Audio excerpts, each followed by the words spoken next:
Good morning, everyone. So tell me if you can hear me, if I'm the only one talking, if you can hear me without the mic. Can you? Yes? Yes. Raise your hand if you can't hear me. That's a trick question, right? All right.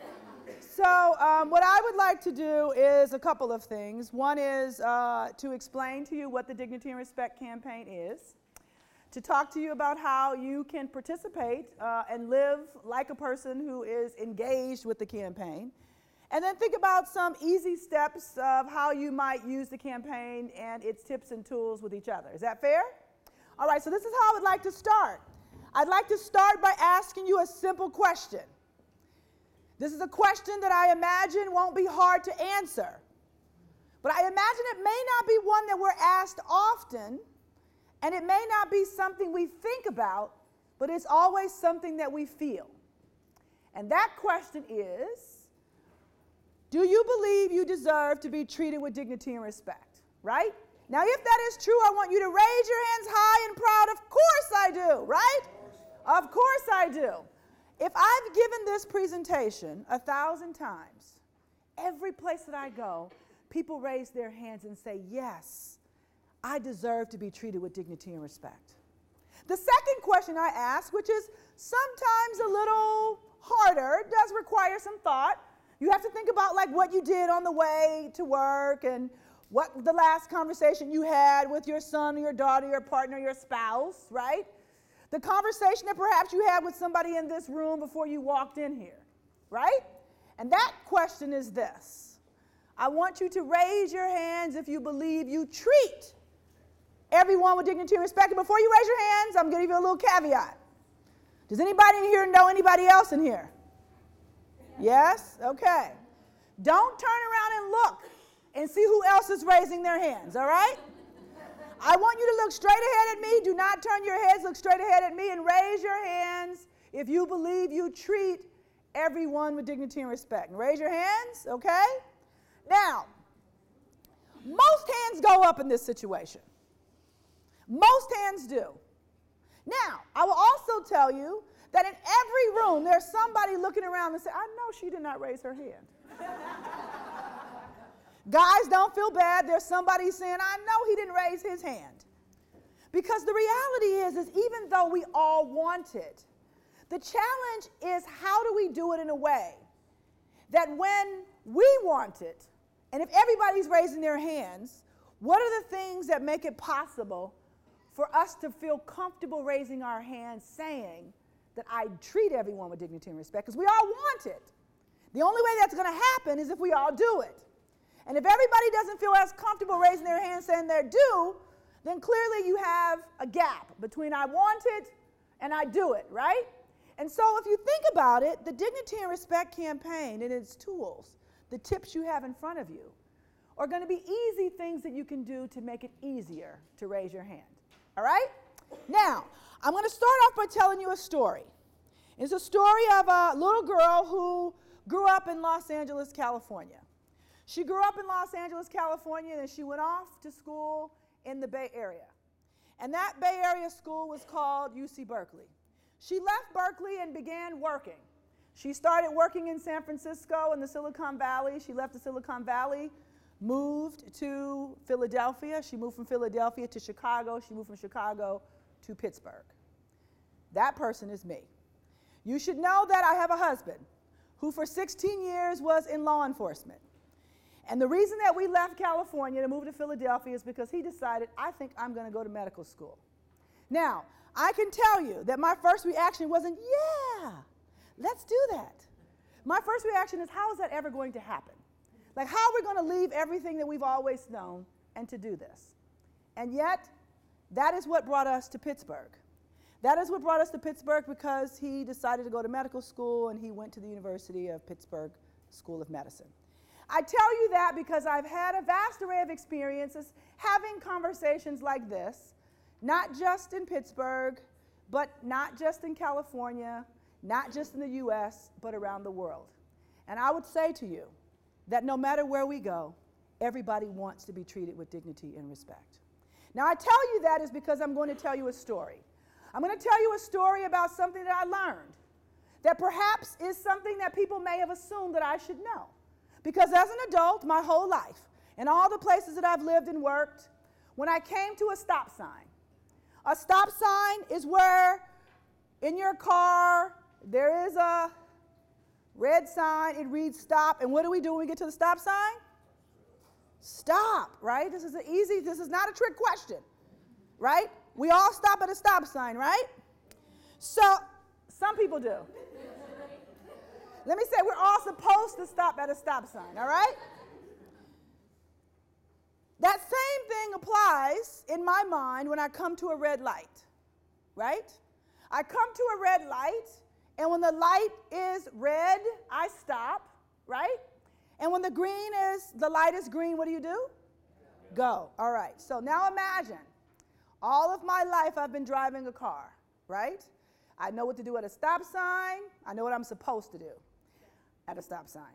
I know what I'm supposed to do, at least I think I know what I'm supposed to do at a stopped red light, right? So I'm in my lane over here, right? And generally, if I'm in my lane over here, this lane goes this way, right? And then there's a lane over there that comes this way, right? Now, I have a stop sign, right? Well, in this case, I have a stoplight. I'm at the stoplight. Somebody knows where I'm going. All right. So anybody know where I'm going? All right. So I am at a stoplight. The light is red.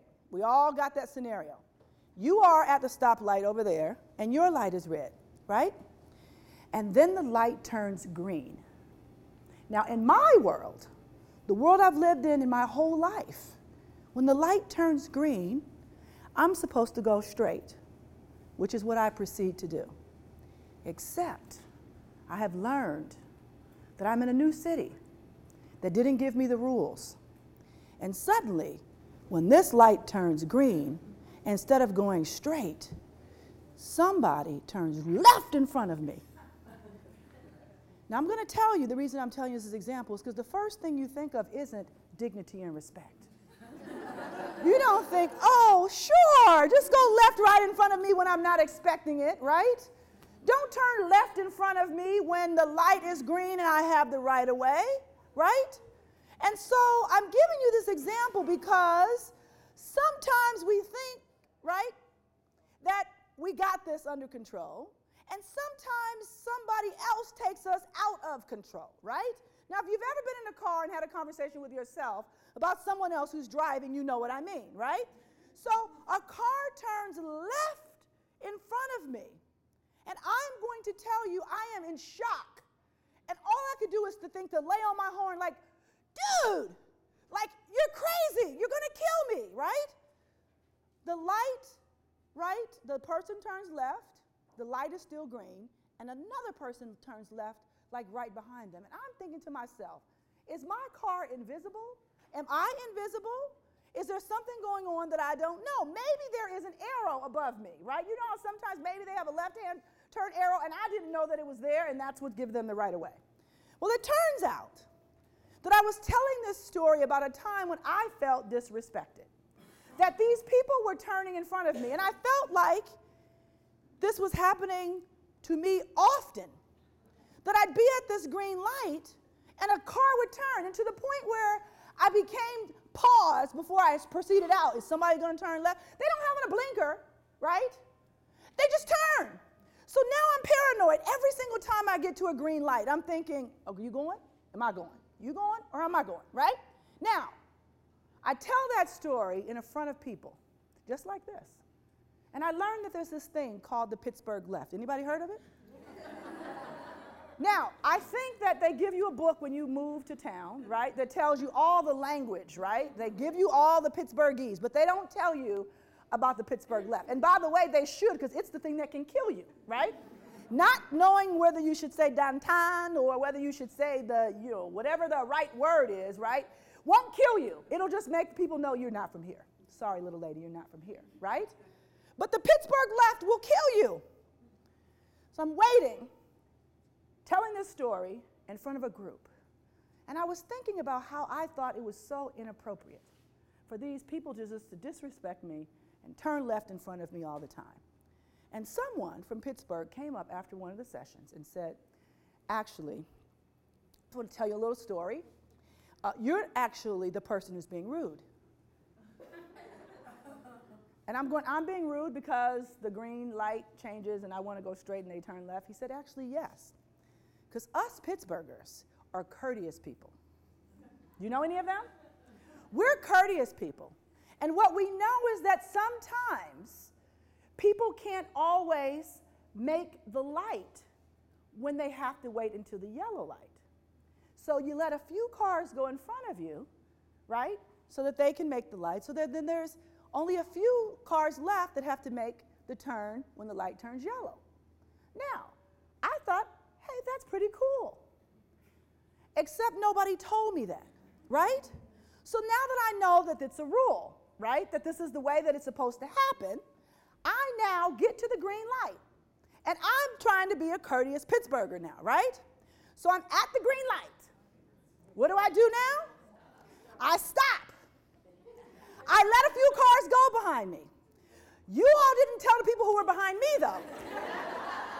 Because the people behind me don't know I'm being a courteous Pittsburgher, and they're laying on their horn like, why are you letting all those people go through? So suddenly, that which was me being respectful turned into some disrespectful behavior behind me, right? Now, why do I tell you that story? Not only because I did learn about the Pittsburgh left the hard way, but I also tell you that because sometimes the context of our own experiences makes us think that we're being treated in a disrespectful way. And in some cases, the context of our experiences is in effect maybe perhaps making someone else feel that they're being treated in a disrespectful way. And so what we talk about is 30 things that we can do to sort of close that gap.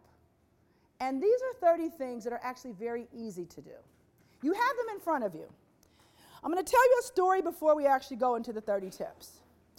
I'm going to tell you this because I think that for a long time when people hear, oh my, who is this?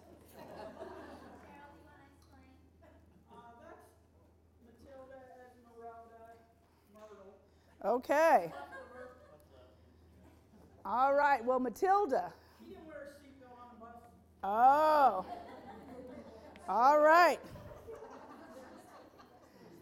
That's not what I was expecting when I got ready to sit this piece of paper down.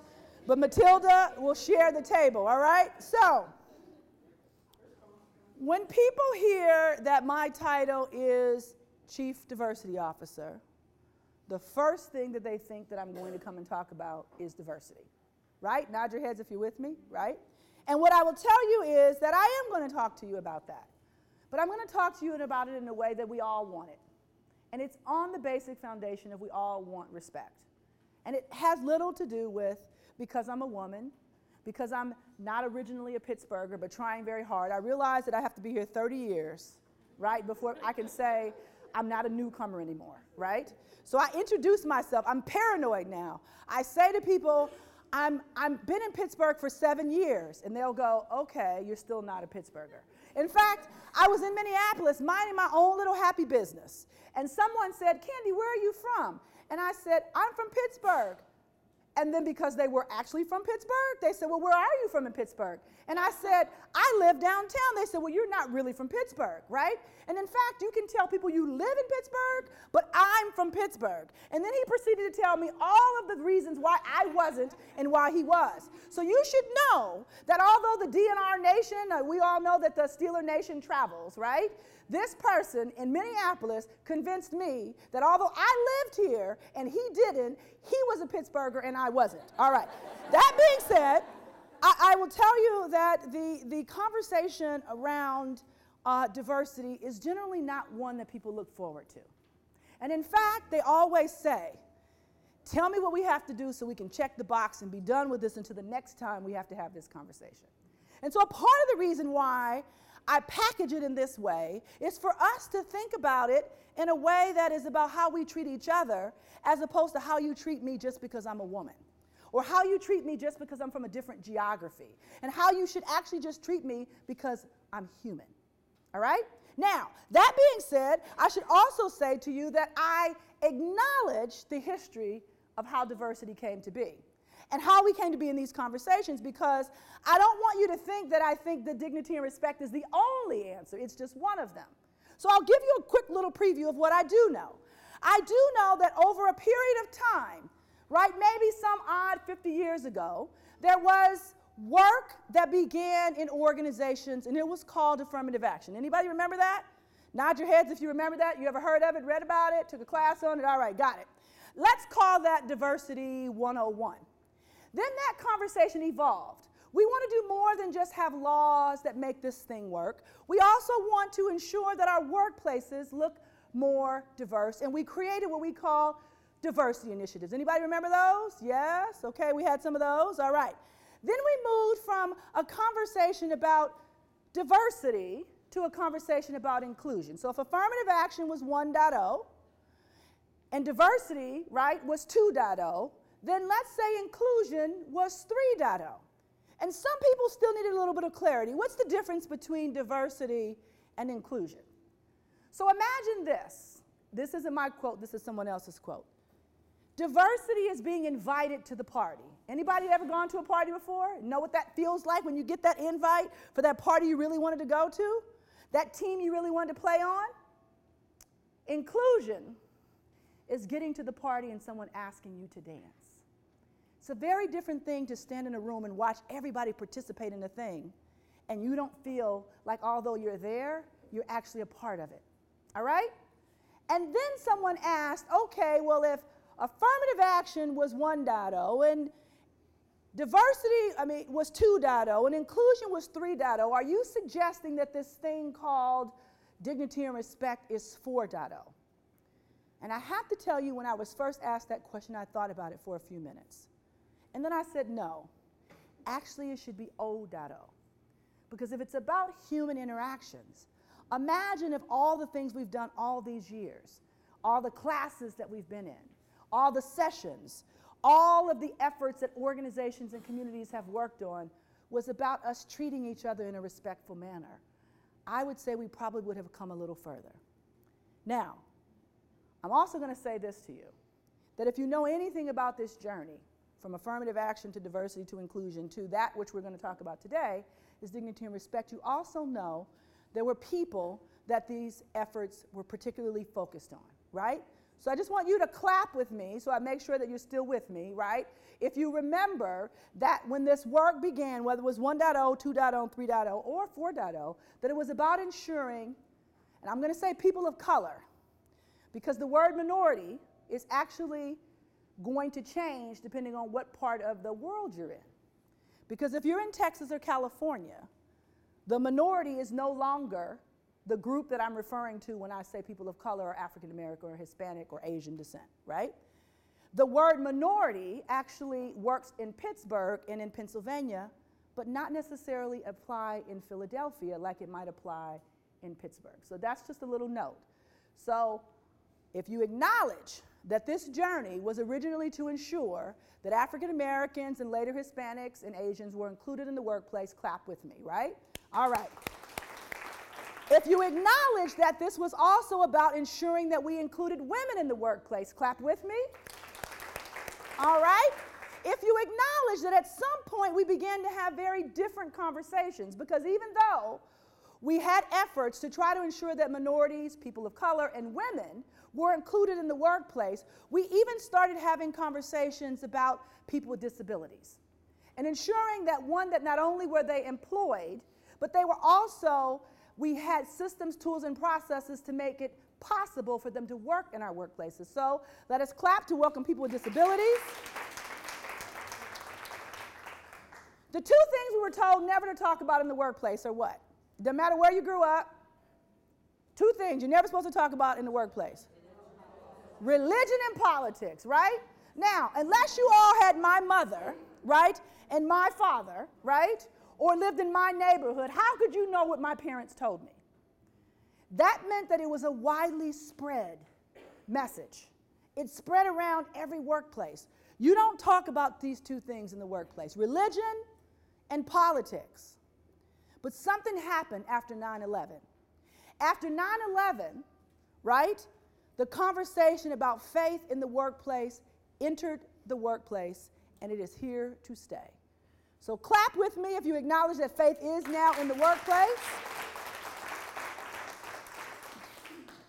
Now, what also happened around 9/11, and although I would say this demographic group has always existed, and many of us have family, friends, or even ourselves in this demographic group, this is a group of people who allow us to sit in this room right now and actually in peace and in freedom without thinking about how they live their lives every day in other countries on our behalf.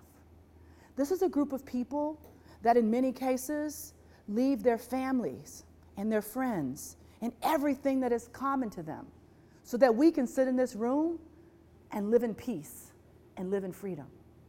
This is a group of people that are young when they leave and they come back with some experiences that maybe change their lives and the way they see the world for the rest of their lives.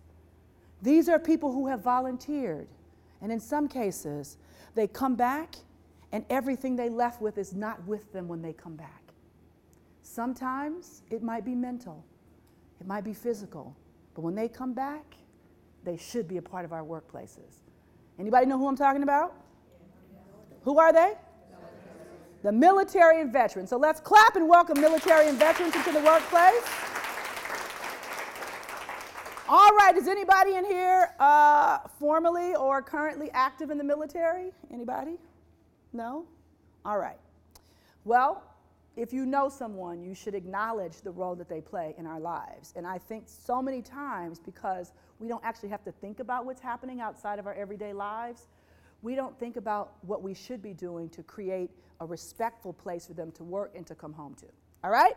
The next group that I'm going to talk about is a group that in many cases, and maybe you may or may not know this, in the state of Pennsylvania, if you are gay, you can be refused public housing.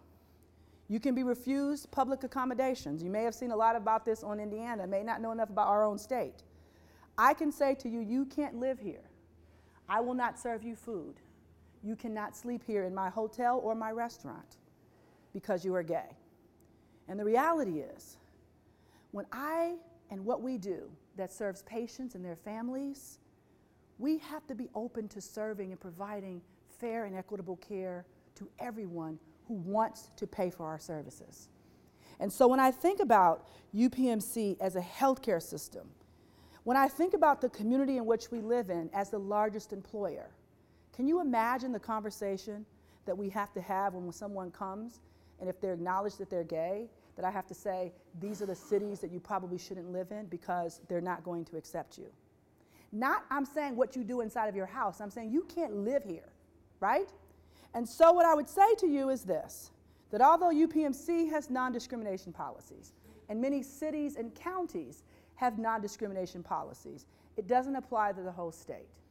And so as a result, we are on the mission to try to ensure that the LGBT community is included in the workplace and that they have culturally appropriate and that they have respectful interactions with employees as well as when they're receiving patient care. So I'd like for you to clap with me and welcome the LGBT community.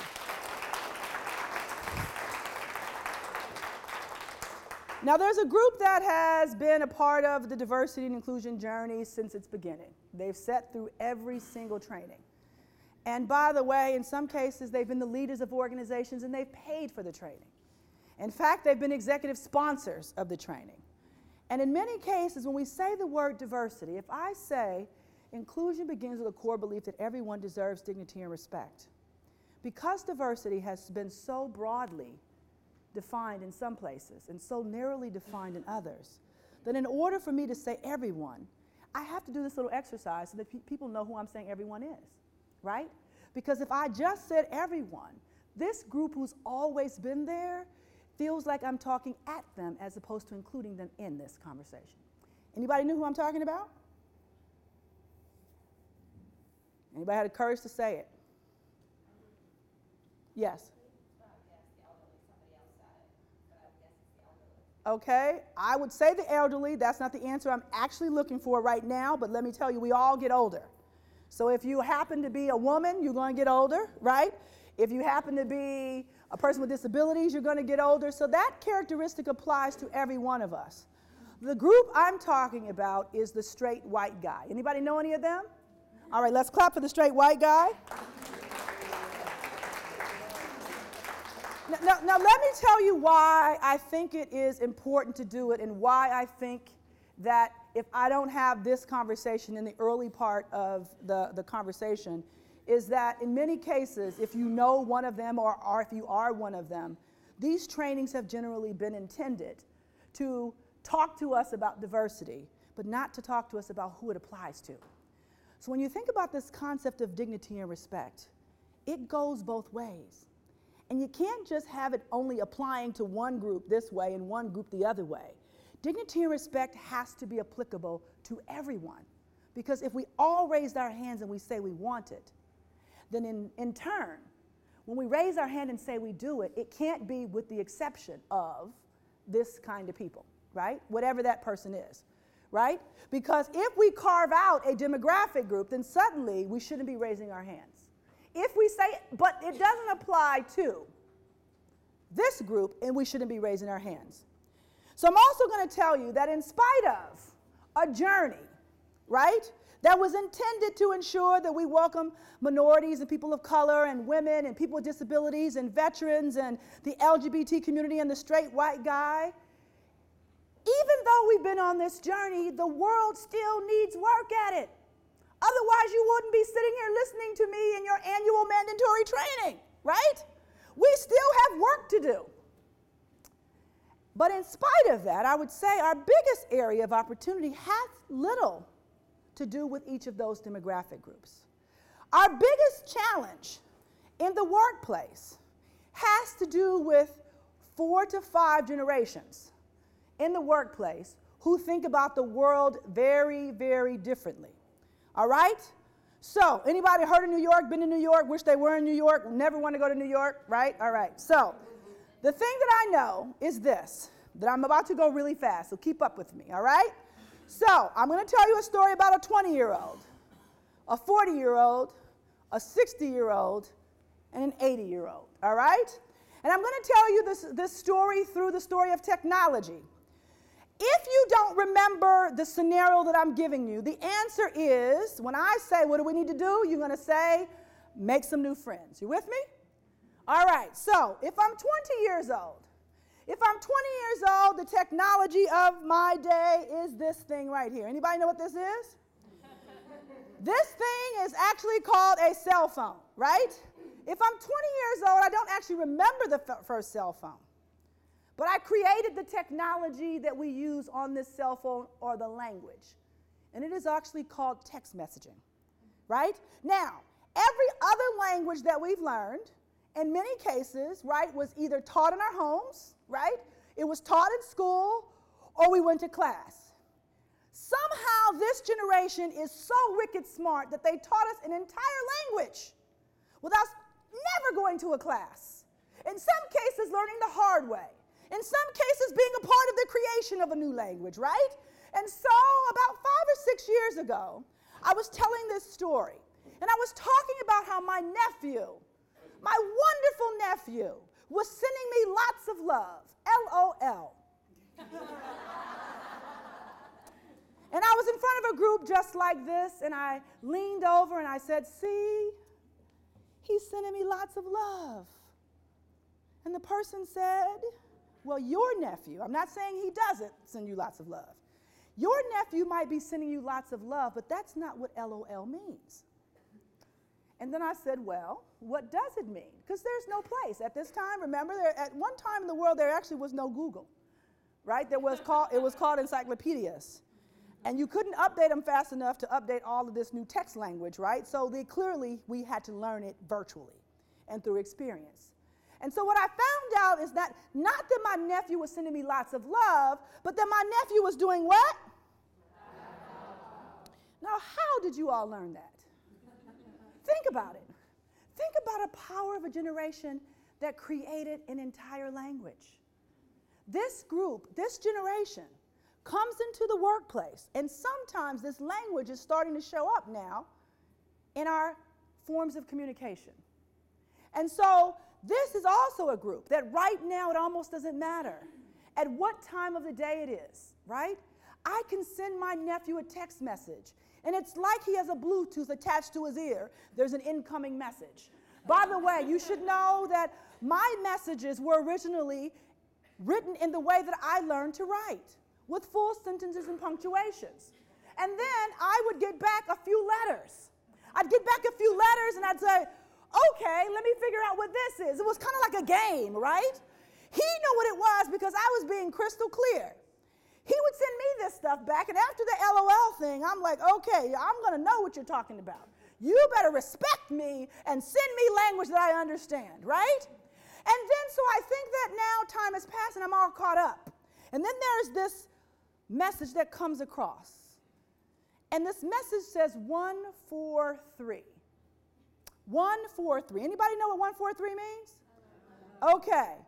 And the group says, I love you. Somebody learned something new today, right? Now, raise your hand if you know what 143 means. Raise your hand. All right. Now, if you don't know what 143 means before today, what do you need to do?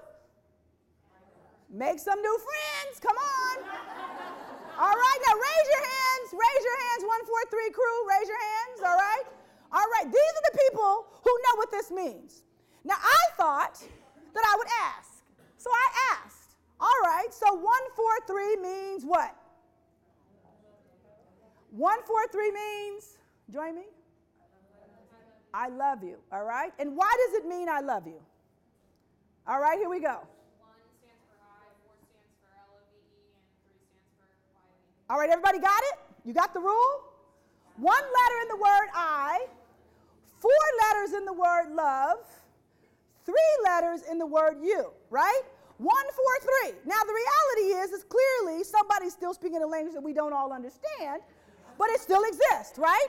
And there are people in the world who can answer it for you, right? So the way that you're going to get better at this, if you don't know the answer, is to do what? Make some new friends. Now, this was before I decided to make some new friends. I asked the question, I got the answer. So I figure I got the nomenclature. I know what that means. So when my sister sent me 143, I love you, I asked what it meant, right? They told me. They explained it to me. Now I got it, 143. So I responded back to her, 1433. T-O-O has how many letters? Right? I send back 1433. She sends me back a question mark. Because there was another rule that nobody told me about. Whenever you're saying two, whether it's T-W-O or T-O or T-O-O, right? Or the number 2 is just always 2. But nobody told me that when they explained 143, right? The point that I want to make is that we're never going to know everything we need to know. So if we don't understand, we need to ask and make some. All right. So now I'm 40 years old, right? And yes, I know about the cell phone. I knew about the cell phone before it had text messages and music. In fact, not only do I know about the cell phone, I knew about drop calls. I knew I could put the cell phone up to my ear for only so long because it would be hot and heavy and your ear would feel like it was going to catch on fire. I remember the cell phone when it was a big Motorola-like walkie-talkie sized device. Yes, I do. But the technology of my day wasn't the cell phone. The technology of my day was the laptop computer. And in fact, what I know for sure is that when I tell 20-year-olds that I remember when the laptop computer was created, they look at me, particularly that one that sent me LOL, how old are you? What do you mean you remember there was a time before Microsoft Office? Hasn't that existed like forever, right? What do you mean that you remember a typewriter because typewriters are in museums?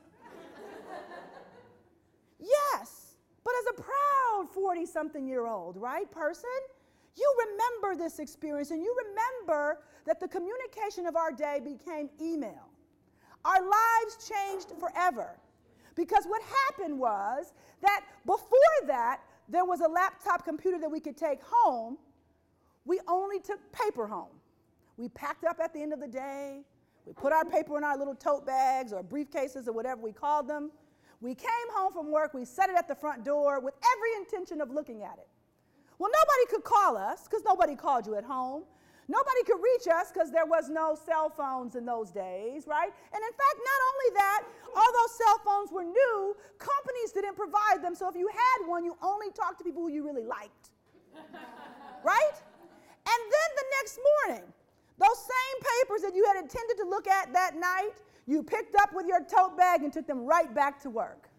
But something happened with laptops. Laptops then suddenly gave people access to us all day, every day. And then with the invention and the conversion of technology, that information called email now got to put a part of our cell phones. And so for those of us who are in that 40-year-old age, we remember the laptop computer when it was first introduced. It wasn't sort of a mini device that you could carry around very easily. And by the way, it burned a lot of energy and the battery life was short, right? Now, what we also remember is that when the 60-year-olds, technology of their day, if I'm 60-year-old, the technology of my day is not the cell phone. I do have one. I have one and it's sitting right next to my Matilda's landline at home, right? So I go home and my landline that's plugged into the wall, for those of you who don't know what the difference is, right? There's a landline, it's plugged into a wall. If I'm 60 years old, I have a cell phone. My family made me get one. And I sit it right next to my landline. And then when I tell you, when you call me on my cell phone, is you knew I was home, why didn't you just call me at home, right? The technology of my day wasn't the cell phone. And in fact, even for us 40-year-olds, for you 40-year-olds, right? You might think you knew about the cell phone when it was big and it was hot and it was heavy. But the cell phone that I remember came in a suitcase and had a cord attached to it. That was the real cell phone. So you don't go around telling people you remember the first cell phone if you're 40.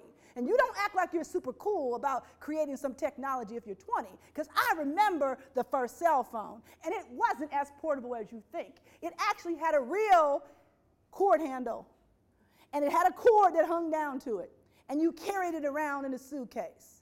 But the technology of my day is neither the cell phone, nor is it the laptop computer. It was the color television. And if you're 40 years old, you remember when it happened. You know why? Because you were the human remote. You were the person, if you were 40 years old, right, who literally went to the front of the house, to the back of the house, and came up to turn the channel, right? And by the way, your grandmother would call you, and you would come, and they'd say, put it on channel 2. And you'd put it on channel 2, and then you go to the back of the house, or wherever it was, and then they'd call you again. Put it on channel 4. But if you were a smart kid, you stood there and you said, hold on a second. There's only 5 channels. We've only used 2 of them. There was no cable. There was no DVR. There was no VHS, right, or a beta. If you don't know about a VHS, what do you need to do? Make some new friends. If you don't remember the VHS, if you don't remember that at night the television went off, it didn't like click over to another channel. There were no more channels to turn to.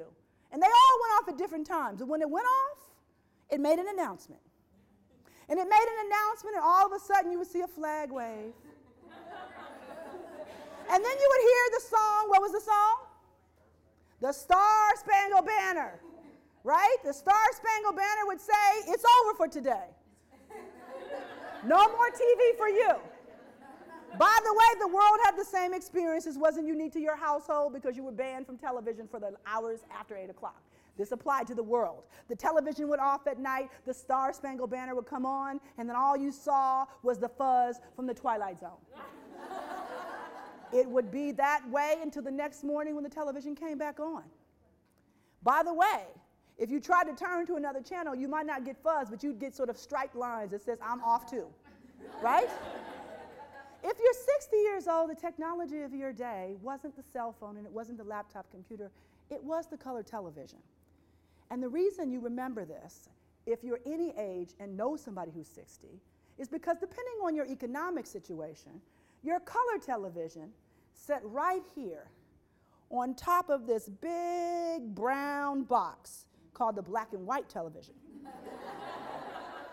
And it was so big and heavy that it probably is exactly in that same location in your house, except now it's covered with a tablecloth. And nicely arranged on top of it are photos and images of your family for years, right? If you don't remember the black and white television, and you don't know who those people are who have those little covered up televisions, what do you need to do? Make some new friends. All right, now let's just say I'm 80 years old, and I'm going to tell you I have a color television. I have a color television and it is attached to the wall right there.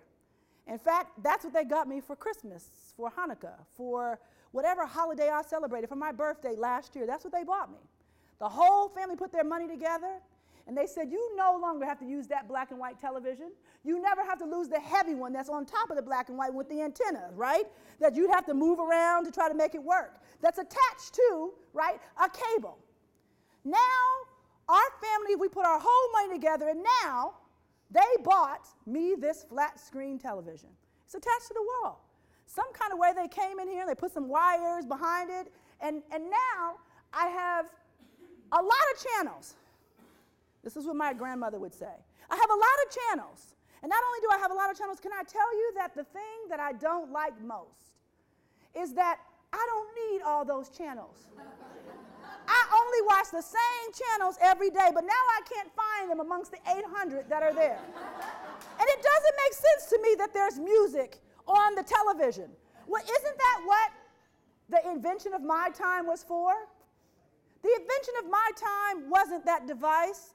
It wasn't a cell phone, or it wasn't a computer, and it wasn't the color television. It was the what? It was the radio. And so why is that coming out of that flat screen thing on my television? Right? My grandmother loved baseball. And it didn't matter what device, we'd all put our money together to give to her. Not one device mattered but the radio. She'd turn off that cell phone that was sitting next to her landline, right? By the way, there's radio on that too. And she's like, no, that doesn't make any sense. Like, I don't understand why I would pick up the phone to listen to the radio. Like, that doesn't make sense, right? Yes, she had a tablet. She had a tablet that she mostly used, for example, a person would use to play solitaire, to read books, which still in some cases don't make sense. Like that, see all these books that I have on this wall? That's why they're there, because they're called books, not books on tablets. And so it didn't matter whether there was a cell phone or a tablet with solitaire. It didn't matter whether there was this wonderful device called a flat screen. All of that stuff went off, and the very traditional radio would get turned up, and she would listen to the baseball game on the radio. Now, I tell you that story, right?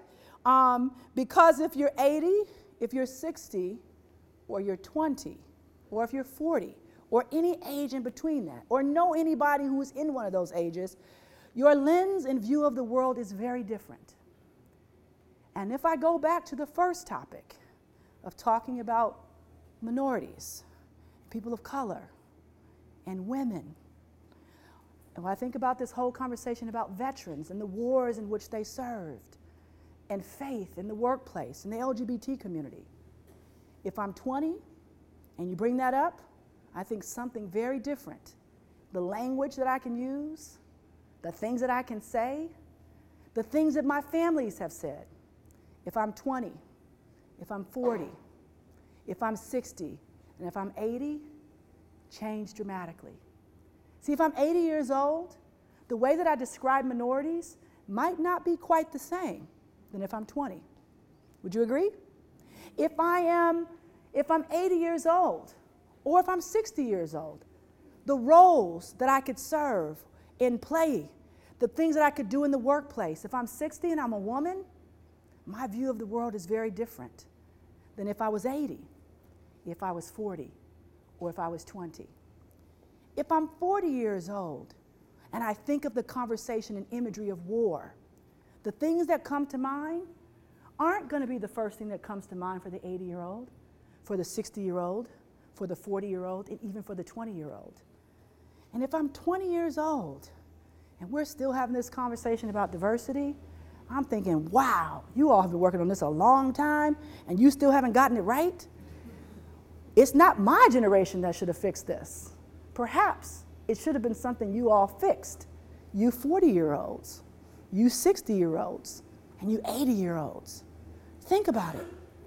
The biggest challenge we face in the workplace is multiple generations thinking about not any topic, but every topic we think about very differently, which take us back to dignity and respect. See, guess what? If I'm 20 years old, if I'm 40 years old, if I'm 60 years old, and I'm 80 years old, guess what? I still raise my hand. It's just that what I mean by it might be different, and that's where diversity comes in. So there's no longer one right way to do things. If I said to you all today, I'm going to have a party tonight, and I'm going to invite my family and my friends, and I'm going to send a text message to everybody. Is everybody in my family going to show up? Somebody's going to call me tomorrow and say, notice I said call me tomorrow and say, you didn't tell me about the party. And I said, oh yeah, I did. I sent it out to everybody, right? Let's just say, right, that I am having a party tomorrow and the answer is, well, maybe text isn't the right answer. Maybe it's email. So I create a little Evite, eBright, whatever it is. Do you remember those little things that were called what was that thing called, the bright light? What was it called? Light bright, yes. See, if you don't know what the light bright is, what you need to do? Find out. The light bright was a cool toy. It was before Pong. Ding, ding, ding, ding. If you don't know what Pong is, what you need to do? Make some new friends. Imagine that I invite people via email. There's somebody who's not going to come. And when it's your family, they will actually tell you what they really think about you having not invited them. And they don't care that you didn't think that it was exclusive to only do it one way. And let's just say that I had a party and there was going to invite everybody via social media, right? My nephew will tell you, when I got on Facebook, he got off. And he said, because I knew when you got on, the rest of your siblings, right, and my mother, including his mother, right, would follow. I have to tell you, my father is probably the most active person on Facebook. My father knows what I'm doing and will send me a text because he saw it on Facebook. So don't stereotype, right, that people of different generations can't do it all. Because I'm going to tell you, my father is the first one to see something on Facebook and text me and say, hey, where are you now? What is that? What's going on? What does that mean? Tell me more. And then, by the way, if that form of technology doesn't work, the phone rings, right? So don't stereotype. There's not one right answer. And by the way, I can actually put a letter in the mail, and I could send it to you with all the time that it took for me to think about every word, using sentences and punctuation, and mail it to you, and then send you an invite. And somebody won't show up. The point that I want to make is, see, dignity and respect is not one answer.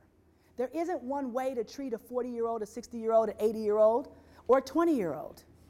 This requires us to be thinking about people as individuals, as opposed to as groups, right? Because all of us have puzzle parts that make us who we are. Simply because we're all, for example, I have 3 sisters, and we have nothing in common. Raise your hand if you have siblings, right? Raise your hand if you have siblings. All right, keep them raised if you're exactly like your sibling. All right? We got one, all right? Let's clap for the one who is unique in the world. All right? Think about it if we had to be exactly like our siblings. And what part of us we would have to be different. And what part of us we would love, and what part of us we'd say, man, I wish I didn't have to take this from my sister or my brother. See, dignity and respect is so universal that it could apply across all the generations of teachings that we've had, from affirmative action to diversity and inclusion. It could apply across all generations. And the way that I'm going to end this workshop is by asking you all to embrace the context of the 30 tips of dignity and respect.